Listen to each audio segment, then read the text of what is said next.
Cheers, Liv. Cheers, mate. What is that? Bloody Mary, don't judge me. Bloody hell. It's been a big day. It has been a bit of a big day, hasn't it? We started off at Ballowring Dam this morning.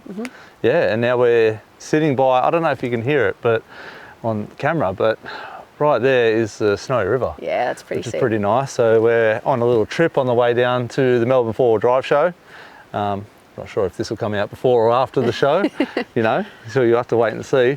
But we've covered a few kilometres today from Ballowring Dam down to where we are now. Yes, we have. So it's been nice to get around the campfire. We've just cooked up a nice hearty meal. We have indeed. So yeah, but you know, I thought while we're sitting around the campfire, I'd take a few minutes to, you know, we get a lot of questions, especially you would and I would, you know, through Instagram and at all the shows and everything like that. We get so many questions about so many random things, but we did put a call out on Instagram overnight while we were driving down to see what sort of questions people have got for us. Yes, we have indeed. So yeah, we're going to sit here, have a drink with you guys, and do a bit of a Q&A. So let's get into it, I guess. Bit of fun. Yeah, it's Let me grab the phone out. Here we go. Should be interesting. We'll let Az kick this one off. Rightio. Right, do you reckon we have some good ones? Yeah, there was actually a fair few. So what I did is when we stopped in Jindabyne today, I took a screenshot and I sort of comprised them all into, I don't know, a bunch of different ones because we got so many different questions and a lot of them were pretty generic and sort of the same. So I've sort of narrowed it down to a heap of, joined them all. Combined them. And made them to what I think people were asking. Okay, all right. Because some of them didn't make sense, which happens. So, all right, first question. Let's get straight into it. What air compressor do you two run? What do you run? What do I run? I actually have the ARB twin air compressor, which fits perfectly in my under tray toolbox, which is awesome because obviously saving space. Yeah. That's what we love. You don't run a 4 litre tank or anything, just straight air compressor? Yep, straight air compressor. Perfect. Yep. Does the job. Unreal. They're good compressors as well. They are very good. Yeah, hasn't let me down yet. What about you? In MIT 79 here, we run the TJM twin compressor. Okay. So best of both worlds, I think, in both cars. But you know, we run our lockers off that as well. I don't know. You've just recently put a front locker in? Not yet. I've got one waiting to go in, but obviously got the factory rear. So yeah. Okay. Yeah.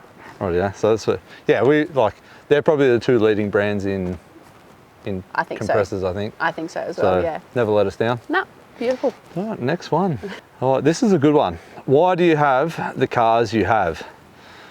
As in like the well, I guess Black Betty. Yep. And I've got a few different cars. I was about to say which one I'm talking about. But if we're going on the cars that we've got right here, I mean, you got the D-Max. Yep. I've got MIT 79 big Land Cruiser. Yep. So that was built for a very specific purpose. Yes. Which is, I guess we'll start on that one first, is the remote off-road touring, hardcore touring. And it definitely wasn't built for some of the tracks that you might have seen me drive this on in 4-wheel drive 24/7, like the Glasshouse Mountains, the Wattigans, things like that. You still get it there. Yeah, still gets there. And it's still seen some things. So. It's still going. And it's still going, so we're doing something right. But yeah, the main reason Timmy built this one is for remote touring and to R&D all the products for MIT's alloy. Awesome. So you've got a big setup on there at the moment. So it's an absolute which is a dream to live out of. Yeah, 100%. It's an absolute rig of a thing. Why did you choose Black Betty, the D-Max? Black Betty is a 2021 Isuzu D-Max. Yep. I had a Nissan Navara before that, which was great, don't get me wrong, but I wanted my next car just for the amount of traveling that I wanted to do and obviously off-roading. I wanted to kind of best of both worlds, best of both worlds, sorry. Yep. Bit of off-roading, bit of touring. Is that a X-Terrain or LS? LS. LS, yeah. LS, sorry, I had a mental blank there for a second. Rightio. But yeah, so I wanted a bit of best of both worlds there. The Isuzus are, in my opinion, are really reliable. They're great engines. There's a lot you can do with them. You guys do a lot with the engines. We do indeed, yes. So I absolutely love it. And obviously they're a lot of fun to build up and add mods to and things like that. So they're a beautiful car. Yeah, I absolutely love it. So that's kind of why I decided to go with the Isuzu D-Max. But fair call. Yeah, turned into my dream rig, so I'm pretty happy. Yeah, very comfy. Very comfortable car. Very, very comfy. And built it up bloody good too. Yeah, it's my little home on wheels now, so I'm pretty bloody stoked with it. Yeah, you should be. Rightio, next question. Oh, this is a good one. What is the most essential item you take camping? I know what I'd take. All right, you kick this one off. Chainsaw. Chainsaw. Yeah. Yeah. I've been to a few places, tried to get to a few places, and I've been turned around because there've been logs down or trees down and things like that. But That is very true. also, I do like a good campfire. Yeah, we noticed you on this trip. You're quite a firebug, I will say that. So, no, I think that's a very, very good answer. Yeah. Oh, gosh. I don't know. It's a lot of things. There is a lot of things that you need to pack. List off like 10 different things. One thing I always forget to bring is a pillow. Like, I don't know why, we've all been but there. I always forget to bring a pillow on a trip and you end up sleeping on your hoodie. But what's one thing? Yeah, I've got about 10 extra pillows at home that I don't need. It's one thing that I think is essential. I'm fully stuck. Yeah, it's a hard one to... It's hard to narrow down. Yeah. You need so much. You ask most blokes and they'll say beer. Yeah, that's probably a big one too. Well, depending on what kind of trip you're going on, I guess. Like good recovery gear. Yeah. Good recovery gear, obviously probably a big one to get yourself out of sticky situations. Yep. Max tracks have come in handy more times than I can bloody count. Yeah. I've never used them. Wouldn't know. I do use a winch a lot though. Yeah, no, so much. Depending on what kind of trip you're going on, I guess. Yeah, it can be varied. So many different things. You could do an overnighter trip and you need nothing. Yeah. Yeah. But on a big trip like we're doing, or a big remote trip, it's probably more so spares that you need. I reckon. Exactly. It's packing the spares. Next one. Next one. And another sip. Yeah, another sip. Oh, this next one's really good. It's more towards you. I'm scared. All right. What are some tips for traveling solo as a female? Oh, I like this question. Like obviously being in this kind of industry and doing these kind of things that I love doing, I do get this question a lot. Yeah. And I love seeing other girls get out there and having a crack. So I'll try and keep it short and sweet because there are so many things that I could big sister this on and be like, make sure you do this, this, and this. Yeah. But I'll just keep it short and sweet. When I first started traveling solo, you always got to make sure you tell someone where you're going, especially when you're just starting out, especially if you're not sure if there's going to be phone service or something like that. Yep. Make sure you always tell someone where you're going to be camping, the rough area you're going, just in case, obviously you don't have service, something happens. Yep. People know where to go looking for you. A good map system, I think, is really important. Yep. Because I think a lot of people forget the fact that when you do go off grid, sometimes, or you go out of service for a bit, your normal maps aren't going to be much use. So I love my HEMA maps on my phone. I feel like even a sat phone or something like that that can ping back to your parents or your loved ones at home. 100%. Send a message if every time you move, it'll send them a message saying, I'm on the move or I've stopped, something like that. Exactly, something like that to kind of get you out of a sticky situation. Yeah. Very, very important. And when you're first starting out, start on smaller trips. I find you don't have to go all overnighter. out. Yeah, exactly. Do a little overnighter. Go somewhere. Go an hour away. Exactly. Yeah. Go somewhere short. Go somewhere sweet. Yeah. Make sure there's a couple of people around, just to make yourself feel a bit safer and things like that. And you'll grow your confidence from there. I've even done some solo trips on my own, and it can get pretty sketchy. It can. The noises that you hear. You do, and then your brain starts going crazy, and you start to get those feelings, and just take a good book with you, listen to some good music, calm down. There you go, and you'll get home safe. That's it. Exactly right. Perfect. Well, this is a big one. We get this asked a lot at work. How much does MIT 79 weigh? So with the big girl here, we do have a GVM upgrade to 4499 by BMW. Yep. And currently, as it sits right now, I'll probably say it runs about 4.2 tonne loaded. Nice. So we've still got a bit to play, but definitely a big rig. She's not light. Yeah, that's for definitely sure. a big rig. I was driving behind you today, and around some of those corners, I'm like, I've got to go a bit slower. I was like, that's a boat. I was like, it just floats all over the place. Yeah. Next one. Next one. Another sip. Got a possum watching us too, I don't know if you've noticed. There is over there. Might even find someone else later for the scraps. All right, this one's for me. For Az, what's your favourite trip with the four-wheel drive 24/7 boys? That's gonna be a hard one. Oh, I don't know. I've done some pretty good trips with the boys over the last year or so since Timmy's been absent. He's his missus put her foot down and said, "You got to stay home for a little bit."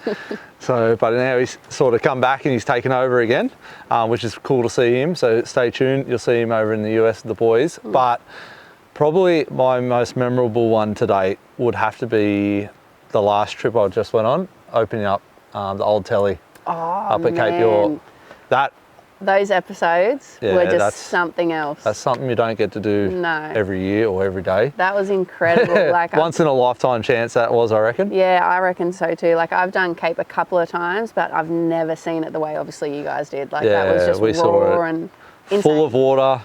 We didn't see any crocodiles, but yeah, caught plenty of fish up there, and got to open the telly track, which was pretty amazing. Trip of a lifetime, I reckon. It was a hard slog, but worth every second of it. No, that's awesome. So probably the best one so far. The best ones usually are the hardest ones. Oh, absolutely. It was a good time. Next one. Next one. How do you stay organised in your car? Do I stay organised in my car? Oh, good question. Sometimes it doesn't feel that organised, but to the outside world, it might seem pretty organised. Yeah, no. I think obviously... It's all an illusion. Yeah, that's it. I think like obviously having your different... Obviously everyone's setup is suited to them, you know, what works for them. For me, like having my drawer set up how it is, or, you know, even my trundle drawer, for example. Like I know exactly what's in that trundle drawer. The stuff that I use every day is obviously in a more accessible place, easier to put away, easy to get out. Stuff that I don't use as much, you know, kind of in the other toolboxes and things like that. Well, we're both pretty lucky. We've both got the MITS setups. We do. I've even got one on my own personal car, but we've both got the single drawer and table there. It's got the dividers in there, which makes a massive difference, like with your storage for your utensils and all that sort of stuff.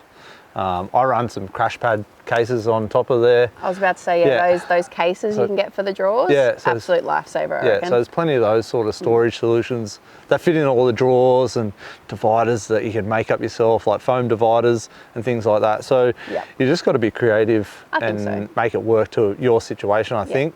I'm even setting up my Ranger in my drawer, my rear pull-out drawer, with foam dividers, and it's going to have places for CVs and tools, and I think it'll be a work of art once it's done. That's awesome, yeah. Like but it's about making it work for your situation. Everyone's different. Some people can be messy, and that's fine. Some people can live with that. Yeah, that's fine. Organised chaos. Yeah. It's a thing. It is, 100% it's a thing, for sure. But yeah, depending on what kind of driving you're going to be doing, what kind of trips, what kind of gear you need. All comes down to that. It all does. Just find what works best for you.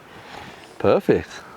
So this is more of a MITS alloy one. We get asked so many questions and we're bombarded in the inbox all the time. For sure, yeah. What's the price of a tray and canopy? That's a and big do you do custom? Ah, yep, I heard that one plenty of times. Yeah, the prices vary a lot. So I guess if you are looking for a setup like one of ours, you head over to mitsalloy.com.au, fill out the quote request form, and the boys in the office will get back to you. 100%. So it can vary. You could spend as much as you want, or as little as you want. Yeah, depending on the setup you want. You might only need a tray, you might need a full setup. Yep. So everybody is different, and then your situation changes all the time. You might not have kids now, and in 6 months' time, you got kids. Exactly. So it's all going to change. Like at the moment, mine's set up for me, my husband, and my 2 dogs. Like we've got a dog box on one side, but obviously, you know, the day comes when you might have little ones, and it's going to change again. Things are going to change again. So that's right. All depends on what kind of, I guess, what you want. But easiest way to do it would be to go to that website. Yeah. And then, perfect, go get a quote. That's the easiest way to do it. And then for the custom stuff, unfortunately, we stopped doing custom stuff a couple of years ago. We had to streamline processes to make everything easier in-house. So now what you see is sort of what you get.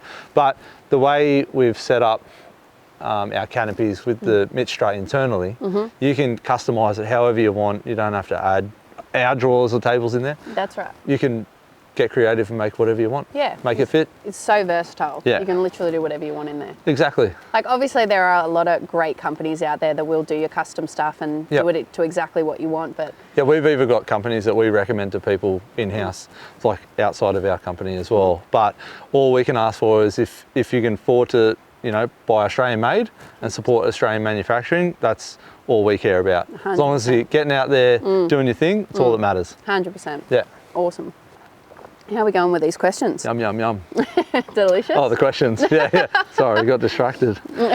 Okay, this is a good one. How do you plan your trips? Oh. Covered in ash. Covered in ash. Well, Are you a loose cannon when it comes to planning? So I'm not. No? Okay. I'm the one who kind of like will plan, or not to every tee and stop, Yeah. but I'll kind of plan the route that we want to take. Whereas Tom, he will happily just sit there and be like, what are we doing today? Like he'll have no clue in the world. Yeah. But it kind of depends. Like obviously we do a fair bit of diving, you know, like we've got so many hobbies that depending on what we want to do is how we plan the trip kind of thing. But you get specific to what you want to do, what you want to see. Yeah, exactly. Like for example, we went down to South Australia at the beginning of the year, and that was kind of like a rough outline. I knew I wanted to see Flinders. Yeah. I knew I wanted to go to Ceduna, all those big places, and then we kind of just made it up in between, to be honest. As long as you have fun with it, really. Yeah, that's like, kind of the way I do things as well. Yeah, like it doesn't have to be down to the exact tee. Like you might stop somewhere and go, this is amazing, I want to stay an extra 2 nights. And it's great to have the freedom to do that. Yeah. So just, you know, have fun with it. Yeah, I like to have a loose plan as well. I mean, for this trip coming down here, we had a pretty specific plan. So we started in Newcastle, we met you at Balarian Dam, we're here tonight, we're going to McKillops Bridge, and then we're going to go to Dargo and then to 4 Drive Show in Melbourne. So we're under a tight deadline as well with this trip. So it's a 3-day trip. Yep. Kind of cramming it, more of a 5-day trip. Yeah. But we're trying to make it work and get the most out of the daylight and things like that. So trip like this, you've got to be pretty precise.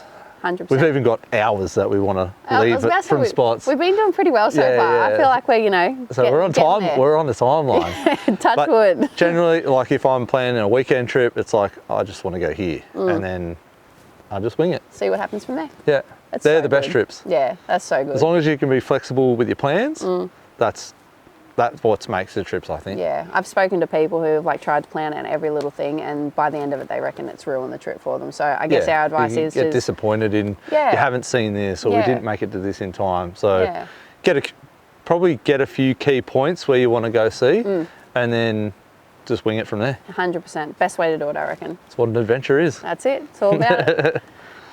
Oh, this is pretty relevant to what we have done tonight. What's your favourite camping meal to cook? Oh, we did a pretty good one tonight. Well, it was your idea. That's one of my favourite meals just to cook in general. So, you know, tonight we had just a bacon pesto pasta. It was super simple, just pesto, bacon and pasta. Like 3 ingredients. And it was under $20 and it could have fed 5 of us, but we were greedy and it only fed 3 of us. We had seconds, second ones, and it kind of went quick, but yeah. And it's sort of like you can do it all in one pot as well. That's what I like about camp food as well. You can get pretty fancy or real simple as well. So, yeah, 100%. Yeah. It's nice when you don't have to clean up like 10 pots either. You know, you just do it all in the one pot. Yeah, exactly. I don't know, for me, favourite camp meal at the moment is probably like a hearty beef stew, I reckon. Like, it is winter. It is, it's winter, like same thing, you can literally just chuck it all in the camp oven if you've got a fire, chuck it on the fire, forget about it for a couple of hours, come back and it will feed a good lot of people with like realistically not that many ingredients. No, you can make them really cheap too. You can, hearty, you know. Cheap beef, because it's going to taste good. Exactly, once it's been cooking Bits and on pieces, the fire for a couple of hours. You can just like smash everyone's fridges and see what they got and just put it all together. Random in, I reckon that's the way to go at the moment for me. I love it. That's good. Covered in that. Covered in that. Covered in that. This is a good fire tonight. It's a good fire. It's way better than last night. It's a bit chilly down here, but this fire is doing cranking. Something. It's absolutely cranking. Oh no, what have I done? Common questions. I thought we'd lost it for a minute there. All right, lucky last. I think lucky last. 11 questions. Good. Good number for some reason. What's your favourite mod you've done to your 4x4? LIV. Oh, you're going to make me start this off. There's a lot of mods. Like, obviously, I love my train canopy setup. Like, it's literally my little home on wheels. But we're going to talk about something else. Yeah, you could go all day about the trains and canopies. Like, you could, like, literally, it's got so much in it. But, I don't know, like, why'd you have to start with me, man? Well, I can go.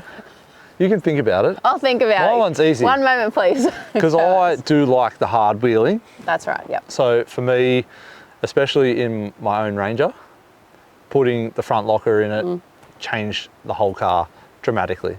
I can't wait. So yeah, once you get it in there, you won't notice. It'll be so easy to do these hard tracks. Not easy.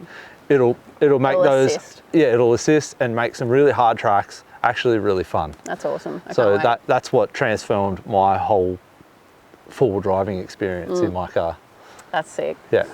Yeah, no, I like that. I reckon actually, I was just thinking, I think one of the best things, there are a lot of things I like on my car, but one of the best things I love on my car is the suspension. Oh, like, yeah, I think when building a car, one of the most important things you could put in your car, or if there's one thing that you should really just go all out on, is your suspension. Oh, I can only agree with you there. Yeah, like having... Because we do have in my car, I've got similar suspension to yours as well. Well, it's, yeah, in the front it's basically the same. You got the Fox suspension in there. Yeah, I've got the Fox suspension in my car. We recently changed out the leafs to parabolics and you know, did remote resi shocks and things like that, and the difference has been incredible. Like, we do a little bit of wheeling and things like that, but a lot of the stuff we tend to do is touring, long roads, corrugations, heading out west, that kind of thing. And having that good suspension for those long trips has just been incredible. Yeah, a lot of people would just grab off the shelf stuff, which is good and it works. I've had it before. But you know, once you do spend the money and get the suspension set up to your car specifically, it can transform the car on and off road. 100%. So yeah, I can. Yeah, that's in my car as well. That'd be up there. Yeah, I reckon it's a big one. Like, it can just make or break a trip too. Like, you don't want to be getting out of your car going, ah. And you know, you spent the right amount of money it's not going to fail you. You won't get shock fade and all that sort of stuff. 100%. But yeah, if you're thinking about, you know, off the shelf stuff, or it might only take you a couple more weeks or a month or so to save up that little bit extra. But in the long run, you know, good suspension setup's definitely going to make your trip worth it. 100%. A little bit of a hot tip too that I learned is that I made sure we did the suspension once like, for example, we put the canopy on, once the canopy and stuff was on, so we could set up the suspension correctly. Get it valved and everything correctly. Exactly. I reckon that saved a lot of time and stuffing around as well. So a little bit of a hot tip. Yeah. From my own experience. Perfect. Yeah, I can agree with you there. Well, that was good. That was good. That was 11 questions. So, I feel like we yapped on for a bit. Yeah, it felt like it. It was good. Good to have a bit of a chat around the fire. Exactly. I mean, to all the people out there, what's your favourite mod? What's your best camp cooking meal? Let us know. Drop it in the comments. The comments below. We'd love to hear. And if you've got any questions or comments you want to make or ask us. Yeah, if you've got any other questions, drop them in the comments. About LIV, about myself, about Mitts Alloy, Mitts 79, Black Betty. Drop them in the comments below, and yeah, we'll get back to you when we can. 100%. I hope you guys really enjoyed it anweigh. I hope we answered all the questions that you wanted to know. Yeah. And there was many more, and we could bang on about them forever. We could. Maybe we'll have to do it again. See how we go. Let us know. Good reason for another trip. Exactly. Another trip, another Q&A. Let's do it. There we go. Cheers, Liv. Cheers, mate. Let's go. Cheers.